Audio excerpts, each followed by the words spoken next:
आप सभी को नमस्कार। आप देख रहे हैं हिंदी स्टोरी बुक। रात को पंडित जी को नीलांजना की कुंडली दिखाती है। पंडित जी उसकी कुंडली देखते हैं और गहन चिंतन में डूब जाते हैं। पंडिताइन उनसे पूछती है, आपने बताया नहीं कब होगी नीलू की शादी, कुछ योग है भी कि नहीं अभी? ऐसा करिए आप ही उसके लायक कोई वर खोज लीजिए, बेचारी अनाथ लड़की को अच्छा घर बार मिल जाए और क्या चाहिए। अम्मा भी बहुत परेशान रहती है उसके लिए, बेचारी का चिंता रहित हो जाएगा। बुढ़ापा पंडित जी कुछ नहीं बोलते हैं तो पंडिताइन कहती है, आप कुछ बोलिए तो सही। पंडित जी कहते हैं, अरे बताता हूँ बाबा बताता हूँ, कुछ समय तो दो मुझे। फिर वे कहते हैं, बड़ी अद्भुत कुंडली है इस लड़की की, बहुत ही कम होती है ऐसी कुंडलियां, सभी शुभ ग्रह अपनी अपनी जगह पर विराजमान है। राजयोग की कुंडली है इसकी, बहुत ही जल्द इसका भाग्य बदलने वाला है और विवाह का तो प्रबल योग है अभी इसका। पंडिताइन कहती है, राजयोग? अरे वाह, पर अभी तो नौकरों सा जीवन जी रही है अपने चाचा चाची की दया पर। पंडित जी कहते हैं, वही तो दोष है इसकी कुंडली में। पंडिताइन कहती है, मतलब? पंडित जी कहते हैं, वैसे तो सुख और दुख नदी के दो किनारों जैसे हैं जो आपस में कभी नहीं मिलते।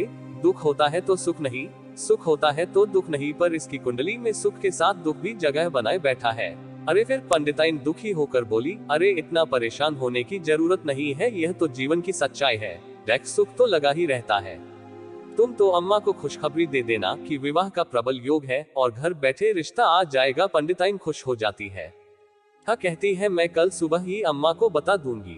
पंडित जी गहरी सोच में डूब जाते हैं। इधर राजमहल में रानी माँ कुलगुरु और राजगुरु दोनों को बुलवा भेजा। कुलगुरु कहते हैं, रानी माँ हमने पहले ही बता दिया है कि दोनों रानियों के कुंडली में कोई दोष नहीं है, उन्हें संतान के योग है।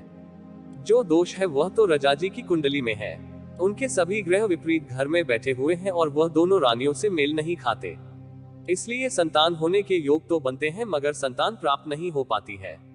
रानी माँ कहती है, इसका कुछ उपाय तो होगा ही, आप बताइए, हम कोई भी उपाय करने के लिए तैयार है जिससे हमारे राज्य को उत्तराधिकारी मिल जाए। कुलगुरु कहते हैं, रानी माँ इसका ऐसा कोई भी उपाय नहीं है कि यह दोष दूर हो।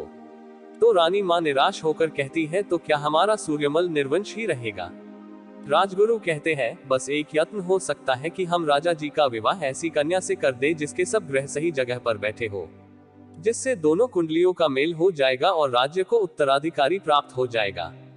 रानी माँ चौंककर कहती है, क्या एक और विवाह? सूर्यमल इसके लिए तैयार नहीं होगा।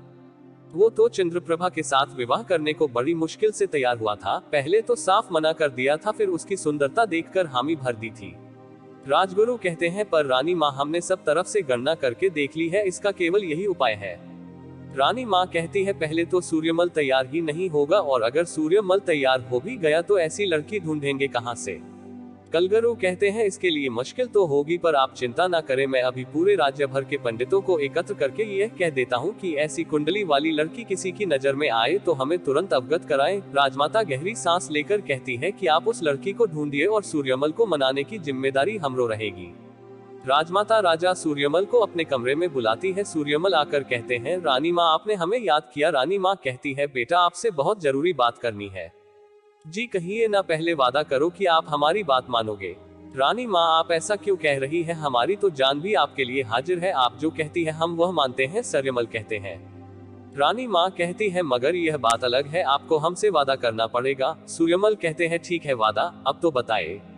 रानी माँ कहती है कि आप एक और विवाह कर ले। तो सूर्यमल कहते हैं, रानी माँ आप जानती तो है हम और विवाह नहीं करना चाहते। बेटा मैंने तुम्हारी कुंडली दिखाई है और कुलगुरु का भी यही कहना है कि तुम तीसरा विवाह करोगे तो तुम्हें पुत्र रत्न की प्राप्ति होगी, पर मैं और विवाह नहीं करना चाहता। रानी माँ कहती है, बेटा तुम नहीं चाहते कि हमारा वंश आगे बढ़े, हमारे राजघराने का उत्तराधिकारी मिले। सूर्यमल कहते हैं, माँ क्यों नहीं, यह तो हम चाहते ही है कि हमारा बेटा ही हमारे बाद राज्य संभाले, पर बेटा तुम्हारी यह इच्छा तो तुम्हारी शादी करने से ही पूर्ण होगी, तुम्हें शादी करनी ही पड़ेगी और तुमने मुझसे वादा भी किया है। आखिर सूर्यमल थक हार कर कहते हैं, ठीक है रानी माँ आप जैसा कहोगे मैं वैसा ही करूंगा, और वह चले जाते हैं। रानी माँ उन्हें जाते हुए देखती है और मन में सोचती है कि मैं जानती हूँ तुमने ये फैसला मेरी वजह से लिया है, दिल से तुम्हारी बिल्कुल भी इच्छा नहीं है यह विवाह करने की।